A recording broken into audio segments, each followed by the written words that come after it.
சாப்பிடாம நம்மனால 2 மாசம் வரைக்கும் உயிரோட இருக்க முடியும். தண்ணி குடிக்காம 2 வாரம் வரைக்கும் இருக்கலாம். ஆனா, ஆக்ஸிஜன் இல்லாம 4 நிமிஷத்துக்கு மேல நம்மனால உயிரோட இருக்க முடியாது. இதிலிருந்தே நமக்கு தெரியணும், ஆக்ஸிஜன் நமக்கு எவ்வளோ முக்கியம் அப்படின்னு.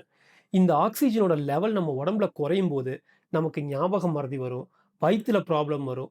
ரொம்ப முக்கியமா நெறைய பேர் சொல்லுவாங்கல்ல, எவ்வளோ சாப்பிட்டாலும் உடம்புல ஒட்டவே மாட்டேங்குது அப்படின்னு. இதுக்கு ஒரு முக்கிய காரணம், அவங்க உடம்புல ஆக்ஸிஜன் லெவல் கம்மியா இருக்கிறது தான். நம்ம பிரெயினுக்கும், ஹார்ட்டும் ஹெல்தியா இருக்கிறதுக்கு, ஆக்ஸிஜன் லெவல் அதிகமா இருக்கிறது ரொம்ப ரொம்ப முக்கியம். இத எப்படி அதிகப்படுத்துறதுன்னு தெரிஞ்சுக்கிறதுக்கு, இந்த புக்ல சொல்லியிருக்க ஒரு 3 டிப்ஸ் சொல்றேன். ஃபாலோ பண்ணிக்கோங்க. நம்பர் 1, உங்கனால எவ்வளோ முடியுமோ அவ்வளோ நேரம் மரம், செடி இருக்கிற இடத்துல ஸ்பெண்ட் பண்ணுங்க. ஒரு மரத்துக்கு கீழ உட்கார்ந்து புக் படிங்க, மொபைல் யூஸ் பண்ணுங்க, கேம் விளையாடுங்க. ஏதோ ஒண்ணு பண்ணுங்க. ஆனா முடிஞ்ச அளவுக்கு மரம், செடி இருக்கிற இடத்துல அதிகமான நேரத்த செலவிடுங்க.